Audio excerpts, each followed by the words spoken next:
Fala galera, Léo Tavares aqui para mais um episódio do nosso Léo Tavares Podcast, onde a gente fala sobre criatividade, sobre design e sobre o mundo da indústria criativa.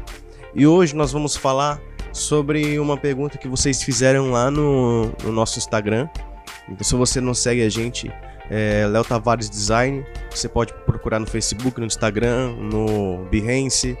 Em todos esses lugares é só colocar Léo Tavares Design que aparece lá o nosso conteúdo. E lá no Instagram eu fiz uma enquete perguntando sobre qual tema vocês queriam para esse próximo podcast. E várias pessoas perguntaram quase a mesma pergunta. Como eu posso fazer para vender a minha arte? Como eu posso fazer para vender o meu serviço? Como é que eu posso fazer para transformar o que eu faço em recurso financeiro? Essa é realmente uma pergunta muito interessante, só que ela exige uma resposta um pouco longa, né? Por isso eu decidi fazer um episódio especialmente sobre isso, né? Eu acho que é de interesse de muitas pessoas e eu fiz uma colinha aqui para mim sobre alguns pontos principais para a gente conversar hoje, tá? Então essa conversa vai ter 5 pontos básicos que a gente vai destrinchar esse tema de como vender a sua arte, como vender o seu serviço, né? Eu vou tentar abrir aqui um pouco essa conversa. Eu não queria que isso se limitasse somente à área do design, da criatividade, mas eu acredito que se você aplicar esses mesmos conceitos e você for, por exemplo, da saúde, do direito ou de alguma outra profissão, esses termos também vão ser bem aplicados para você, tá bom? Então vamos lá. Ponto número 1. Entenda o que você faz. Como assim, Léo? Cara, é impressionante como muitas pessoas que querem se vender no mercado, elas ainda não entendem exatamente o que elas fazem. Então, por exemplo, tem gente que quer ser fotógrafo, mas ainda não tem um foco exatamente no que quer fotografar, não tem uma especificidade, não tem algo de diferencial. Ela tem uma câmera, ela sabe fotografar, tem técnica, fez algum curso, mas ainda não sabe para que lado ela quer levar isso, né? Assim como, por exemplo, tem amigos meus que são publicitários. Se você é publicitário, sabe que dentro da publicidade, a própria formação te permite trabalhar com muitas coisas, desde audiovisual, até design gráfico, até moda, quem sabe, né? Realmente é um curso que abre um leque muito grande de possibilidades. Então tá, você é publicitário, mas dentro da publicidade, o que você quer trabalhar em específico? No que você é bom dentro da publicidade? O que você faz? Entende? Vamos supor que você é designer. Dentro do design existem muitas áreas, né? Existe design gráfico, existe o design de interiores, design de produtos, design de embalagens, UX design, e cada um deles tem uma especificidade diferente, né? Em que você pode se aprofundar muito. Então, vamos supor que dentro do design você quer ser o designer gráfico. Dentro do design gráfico também tem um leque muito grande de possibilidades, entende? Então você pode ser designer de logotipos, designer de identidade visual, você pode ser designer de embalagem que está dentro também do design gráfico. Você pode trabalhar com design editorial, que também faz parte do design gráfico. Enfim, existe uma imensidão de possibilidades para você e você precisa realmente definir isso. Então, acredito que o primeiro passo para você entender como vender a sua arte é entender que arte você faz, entende? Quando eu falo arte, eu não estou me limitando literalmente às artes que a gente produz enquanto diretores de arte, enquanto designers ou qualquer coisa assim. Eu estou falando sobre o que você oferece, o que é importante para você, entende? Eu considero isso arte, até um conceito que eu peguei do golfe, ele fala sobre viver a partir da sua arte, né? No caso dele, a arte dele era o poker, entende?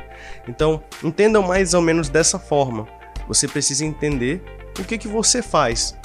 Já tenho exatamente bem definido o que eu faço. Eu sou designer gráfico, eu trabalho com design editorial. A minha especificidade é criar coisas dentro do design editorial, revistas, livros, coisas assim. Perfeito. Tenha bem definido o que você faz, porque aí sim você vai conseguir vender melhor isso, tá bom? Ponto 1 é isso. Vamos lá. Ponto 2. Solucione um problema. Então é muito importante que o que você faz solucione algum problema, entende? Ah, Léo, mas poxa, como é que a minha arte pode solucionar um problema? Cara, se você está vendendo um serviço, seu serviço tem que ser útil para alguém, né? E, cara, é incrível como, na verdade, às vezes a gente quer vender algo que não tem realmente utilidade quando a gente está começando. Mas conforme a gente vai caminhando no mercado, a gente percebe que a gente pode sim transformar aquilo que a gente faz em uma solução para algum problema. Por exemplo, vamos supor que você é um ilustrador, você é um artista plástico, você é um artista. Por mais que você trabalhe com arte e que aparentemente não pareça solucionar nenhum problema de mercado, ele soluciona sim um grande problema. Por exemplo, a falta de decoração, a falta de um espaço adequado pode fazer com que um empreendimento perca muitos clientes. Então você como um artista, você como um decorador, pode solucionar o problema de um ponto de vendas, trazendo para aquele lugar sofisticação, estilo, atraindo essas pessoas que têm essa ligação com a arte. Então sim, o seu serviço tem sim uma solução para esse mercado. Assim como, por exemplo, a fotografia. Se você só vende a fotografia pela fotografia, realmente você dificilmente vai conseguir encher uma agenda ou então realmente vender o seu serviço por um bom preço, porque você não está solucionando problemas. Então, ao invés de você vender a sua fotografia, venda a solução de um problema. Por exemplo, a pessoa montou uma festa de 15 anos, gastou 20 mil reais nessa festa, comprou vestido, alugou um espaço legal, fez toda uma preparação, mas se não houver alguém para registrar isso, do que valeu todo esse dinheiro, sabe? Aquele momento não vai ser eternizado. Então você não tem que vender um ensaio fotográfico, você tem que vender a eternização desse momento, sabe? É o registro daquilo. É mais ou menos nesse sentido. Então, poxa, se você é tatuador, por exemplo, isso também se aplica para você, sabe? Você não está vendendo a tatuagem em si, você está vendendo algo mais profundo, mais emocional, você está vendendo uma manifestação emocional daquilo que aquela pessoa é e ela quer externar para as pessoas. Quando você se aprofunda nessas camadas, mais caro você pode comprar. Então, por exemplo, uma pessoa que me procura para criar uma identidade visual, ela não chega assim, eu preciso de um logotipo. Na verdade, muitas pessoas chegam realmente assim. Mas esse não é o problema. O que a gente tem que pensar é por que essa pessoa precisa de um logotipo. O que está acontecendo que ela chegou à conclusão de que eu preciso de um logotipo? Provavelmente é porque ela quer aumentar os preços dela, provavelmente é porque ela quer se diferenciar no mercado, ela quer que o produto dela tenha um valor maior e não seja só mais um no meio de todos os outros que tem dentro de uma gôndola. E o que é que possibilita que isso aconteça? É uma identidade visual. Ou seja, ao invés de eu vender a identidade visual em si, eu vendo a diferenciação no mercado, eu vendo o preço maior que ela pode cobrar a partir de uma marca e todos os outros benefícios que ter uma identidade visual bem estruturada vai fazer. E a gente pode ir até além, ainda tem um nível um pouco mais profundo nessa discussão de identidade visual, né? Por exemplo, se você está falando com um profissional autônomo, ou então com alguém que empreende, mas que tem um tempo extremamente pesado, porque ele não consegue aumentar os preços, então ele tem que ganhar na quantidade, ele tem que fazer muito para conseguir pouco dinheiro. Cara, talvez a identidade visual seja a solução para o problema desse cara, porque ele vai conseguir se destacar, se diferenciar, e ele vai poder cobrar um preço muito maior pelo mesmo serviço, pelo mesmo produto. Então a sobrecarga vai acabar por causa do problema da identidade visual que foi resolvido por mim como designer, entendeu? Então é nesse sentido, a gente tem que ir cada vez mais profundo nos problemas em que a nossa arte vai resolver. Quando a gente começa a se aprofundar nisso, não só o nosso valor pode aumentar, mas a percepção de mercado a respeito do que a gente faz também é melhor. A gente começa a ser enxergado como autoridade, começa a ser indicado não porque o serviço é bonito esteticamente, mas porque de fato, além de ser bonito esteticamente, soluciona um problema. E é isso que a gente está buscando aqui. Vamos lá para o ponto 3. Tenha um posicionamento, né? As duas coisas, o ponto 1 e o ponto 2, se conectam nesse ponto 3. Tenha um posicionamento. O que é um posicionamento? É a forma como as pessoas enxergam você, né? Todo mundo tem um posicionamento. Alguns são pensados e alguns não são pensados. Então, a forma como você se expressa, como você se veste, como você se comunica nas suas redes sociais, vão fazer com que as pessoas tenham uma percepção a respeito de quem você é e de como você atende, como você presta seu serviço. Pode ser que você nunca tenha pensado nisso e o seu posicionamento ele seja algo empírico, né? Você nunca pensou em montar um posicionamento ou se posicionar em determinado lugar. Mas as pessoas que se aproximam, que te buscam, elas são reflexos da forma como você se posiciona, entendeu? Então, se você tem um posicionamento ruim, você vai atrair clientes ruins. Se você expõe a sua arte de uma forma negativa, você vai atrair clientes que buscam essa forma negativa. É por isso que muitas pessoas não conseguem vender o seu serviço por um valor tão alto assim, porque não tem um posicionamento tão bom, né? Não sei se você já passou por isso, de ter até um portfólio legal, ter um trabalho legal, e ver que tem muitas pessoas nessa mesma profissão que cobram muito mais do que você e não tem um trabalho no seu nível. Não que a gente fique comparando, mas por que isso acontece? É porque provavelmente essa pessoa que cobra mais e tem um trabalho talvez inferior tecnicamente, ela tem um posicionamento melhor, ela se vende melhor para esse mercado, entende? Então esse é um problema que realmente você tem que solucionar para que você venda melhor a sua arte, se posicione melhor. Como é que você faz isso? Isso já é um tema para um outro podcast, porque é um assunto muito profundo, sabe? Mas vou tentar fazer um resumo para vocês. A partir do posicionamento de mercado, posicionamento de marca e proposta de valor.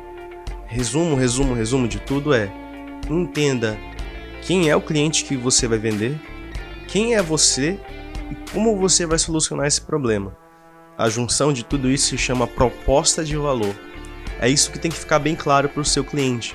Você tem que expor, conversar com ele nesse nível mais íntimo, mostrar que você conhece essa dificuldade e mostrar como você pode solucionar essa dificuldade.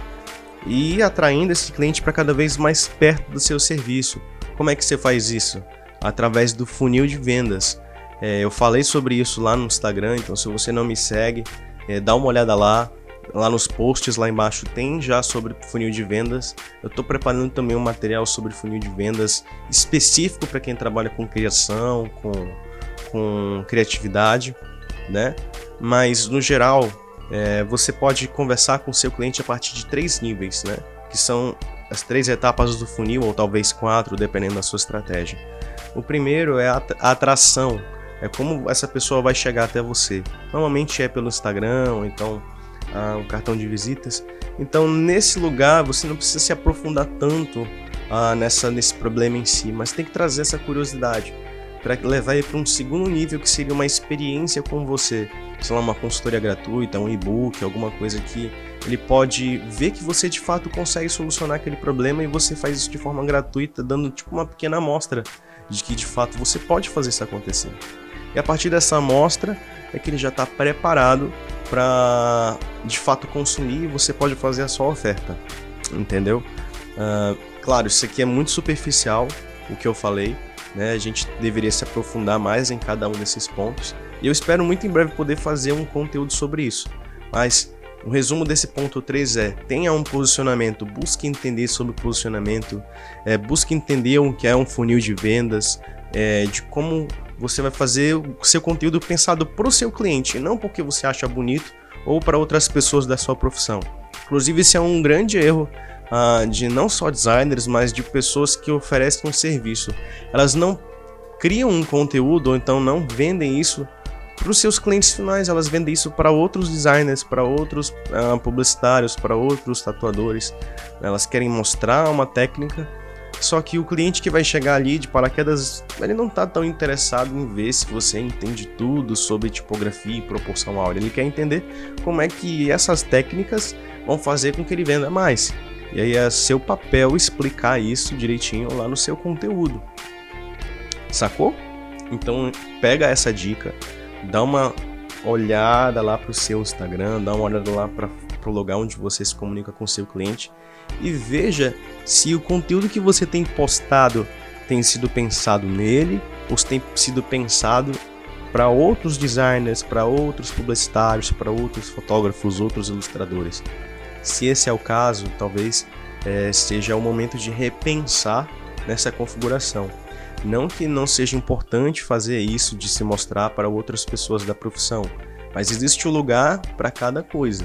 Por exemplo, se você está fazendo um trabalho no Behance, em que a comunidade ali é voltada para designers ou para pessoas da criatividade, ali é um bom lugar para você montar um trabalho, um bom portfólio, alguma coisa voltada para as pessoas do Behance, que entendem, que estão interessadas nas técnicas, em como você chegou na solução daquele problema. Mas se você está no Instagram, onde qualquer pessoa pode chegar ali e cair de paraquedas, é interessante que você eduque essa audiência, que você traga conteúdos que possam fazer com que as pessoas entendam do que você fala, do que você faz e como isso se conecta com os negócios deles, entendeu? Então existe um lugar para cada tipo de coisa. Por exemplo, aqui o nosso podcast é um meio de comunicação em que eu estou falando com designers, com outras pessoas e também com possíveis clientes. Então eu tenho esse cuidado de mostrar como a criatividade pode solucionar problemas tanto nossos de mercado, de publicidade, de design, de criatividade, mas que podem muito bem ser aplicados no contexto de um outro cliente que trabalha com saúde, com direito, com educação, e que vai funcionar, porque são técnicas de marketing, são técnicas de comunicação que às vezes a gente ignora porque a gente está muito focado ali na criação do portfólio, dos trabalhos, e que, gente, não tem nenhum problema nisso. Só que, como eu quero enfatizar isso para vocês, há um lugar para cada um desses tipos de conteúdo. Então, se você quer falar com designers, vai para um lugar onde a comunidade de designers é que vai consumir esse conteúdo, mas se você quer se comunicar com o cliente, tenha um local, um canal para se comunicar com o seu cliente final, entende? E tenha um conteúdo voltado para cada um. Fechado? Então, esse é um pequeno resumo ali do ponto 3. Ponto 4. Tenha uma marca. Gente, é muito importante ter uma marca. Mas quando eu falo marca, eu não falo só identidade visual, mas ter uma marca, uma identidade, uma forma de fazer. Quando você tem uma marca, você consegue realmente se destacar do mercado, você consegue mostrar a essência daquilo que você faz, que você tem uma técnica específica que te faz diferente, ou você tem um diferencial que te destaca dos outros profissionais, sabe? E tudo isso tem que ser comunicado na marca. A marca, ela é como se fosse a ponte entre você e o seu cliente, entende? Então, se você não tem uma marca bem estruturada, essa ponte é quebrada e às vezes o cliente tem medo de atravessar essa ponte. É difícil você chegar e pedir para uma pessoa que não te conhece e cobrar dessa pessoa R$4.000 por um serviço, entende? Ela tem medo de atravessar essa ponte. E como é que você vai quebrar essa objeção, quebrar esse medo? É tendo uma comunicação forte, uma identidade visual forte, uma marca forte, uma presença forte, entende? Então, tudo isso que a gente conversou ali no ponto 1 até o 3, ele se encaixa aqui na marca. A marca é a forma como você vai definir tudo isso. Então, posicionamento está dentro da marca. Diferenciais, entender os problemas que você soluciona, tudo isso está dentro da marca. A marca é esse conjunto do todo. Então, se você não tem uma marca, você vai sim conseguir vender o seu serviço, óbvio, mas talvez você esteja cobrando muito barato por um serviço que você poderia cobrar um pouco mais caro, sabe? Então, se você realmente quer viver da sua criatividade, você sabe que às vezes é difícil, você tem que fazer muitos jobs, muitas coisas para conseguir pagar as contas. E como é que você vai fazer com que essa chave vire? É a partir do seu trabalho de marca. E marca é constante. Marca não é só aquela identidade estática que aconteceu naquele momento.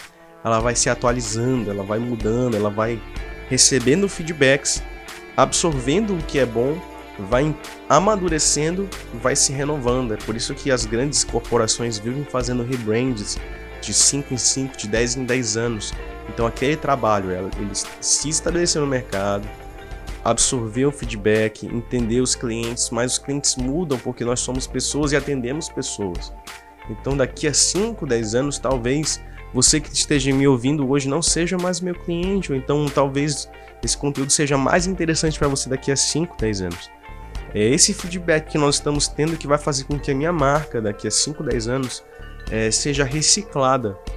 Então marca é uma coisa viva, você precisa ter uma marca, porque é a forma algumas pessoas enxergam você no mercado, tá bom? Então vamos ali pro último ponto. Esse último ponto ele é mais voltado para quem trabalha realmente com a comunicação, com identidade visual, com fotografia, com ilustração. Eu não digo isso tanto mais para a galera do direito, da educação, de outras áreas afins. Eu falo mais para quem trabalha mesmo com algo visual ou musical. Tenha um bom portfólio. Cara, tenha um bom portfólio. Não adianta nada você ter o ponto 1, 2, 3, 4 e chegar aqui no 5 e não ter um bom portfólio. Por quê? Porque imagina, o cliente chegou, ele se maravilhou com o seu conteúdo, entendeu tudo, teve um contato legal, mas aí ele entra no teu site, entra lá no teu portfólio e ele vê, ele diz, cara, não é isso, não gostei, não acho que é isso que vai funcionar pra mim, entende? Ao mesmo tempo que se você tem um bom portfólio, talvez esses outros pontos eles consigam até ser um pouco, não é que eu diga negligenciados, mas eles talvez não tenham um peso tão grande. Então daí você tira que um bom portfólio realmente pode resolver muita coisa. Principalmente se você não quer trabalhar por conta própria e quer trabalhar para outras grandes agências ou grandes estúdios. Cara, você tem que ter um bom portfólio, sabe? E o principal de se ter um portfólio, no meu ponto de vista, é ter um foco. É muito complicado você ter um portfólio e chega lá e tem identidade visual, e tem design editorial, tem ilustração, tem fotografia, tá tudo misturado, entende? É um pouco complicado porque a pessoa fica se perguntando o que esse cara faz, no que ele é bom, entendeu? Então, qual é uma dica que eu poderia dar para vocês a respeito de portfólio, que também é um conteúdo muito extenso que a gente pode fazer um podcast só sobre isso. Cara, coloque só os seus melhores trabalhos e tenha um foco. Coloque aquilo que você acredita, aquilo que para você realmente é a essência do que você faz. Cara, a minha essência é a identidade visual, eu acredito nessa linha aqui de raciocínio, eu acredito nesse estilo de design, essa é a minha pegada. Então foca nisso, cara, coloca os seus melhores trabalhos que tem a ver com isso. Então eu acho válido sim colocar no portfólio projetos pessoais e projetos, peças fantasmas que a gente chama, né? Que são peças em que você não recebeu, não foi contratado para aquilo, mas que mostram aquilo que você acredita como linha de design, como linha de fotografia, como linha de ilustração, sabe? Eu acho que o portfólio tem esse papel de mostrar qual é a sua pegada, qual é a sua essência no design, tudo isso caminha junto, entendeu? Então, no portfólio eu acho que é muito interessante que você pense quem é que vai consumir aquele portfólio, entende? A mesma linha de raciocínio que a gente estava conversando ali sobre o posicionamento. Se eu vou fazer um portfólio para outros designers, se eu quero ser contratado por outras agências, então o conteúdo que eu vou colocar ali é mais voltado para isso. Então mais grids, mais brainstorms, as linhas de raciocínio para chegar naquele conteúdo final, entende? Agora, se eu quero fazer um portfólio para outras pessoas comuns me contratarem, se eu quero trabalhar como freelancer ou se eu tenho uma agência, eu acho que é mais interessante colocar no portfólio a solução dos problemas que aquele job, aquele projeto resolveu. Entenderam? Então, gente, eu acho que já bateu o nosso tempo e é isso. Eu espero muito que esse conteúdo ajude vocês a vender melhor a arte de vocês. Eu acho que se vocês conseguirem colocar todas essas coisas em práticas, eu sei que é muito conteúdo e eu espero destrinchar cada um deles em breve para vocês. Mas se vocês conseguirem pegar pelo menos o resumo disso que a gente conversou e colocar em prática, eu tenho certeza que vocês vão conseguir sim, pelo menos caminhar melhor nesse sentido de venda, nesse sentido de vender melhor o seu serviço, melhor o seu produto, tá bom? E qualquer outra dificuldade que vocês tenham nessa caminhada, manda uma mensagem lá pra gente, lá no inbox, ou aqui mesmo, ou nos comentários. Se você tá vendo esse conteúdo pelo Instagram, não deixe de compartilhar lá no IGTV com outras pessoas. Se você tá vendo isso pelo YouTube também, deixa seu like lá. Se você tá ouvindo esse podcast pelo iTunes, deixa lá suas 5 estrelas, isso também é muito importante para que ele alcance mais pessoas, né? Então, se você tá ouvindo também no Spotify ou no Deezer, não deixe de compartilhar esse link nos seus stories com seus amigos, tá bom? E com pessoas que já têm ou já enfrentaram essa dificuldade, e vamos vencer tudo isso juntos, tá? Deixem os seus comentários, deixem suas dicas, outras dificuldades que vocês passam. Tudo isso vai se tornar conteúdo. A gente tá aí se ajudando, eu aprendo com vocês e vocês aprendem comigo, tá bom? Então é isso, galera. Até a próxima.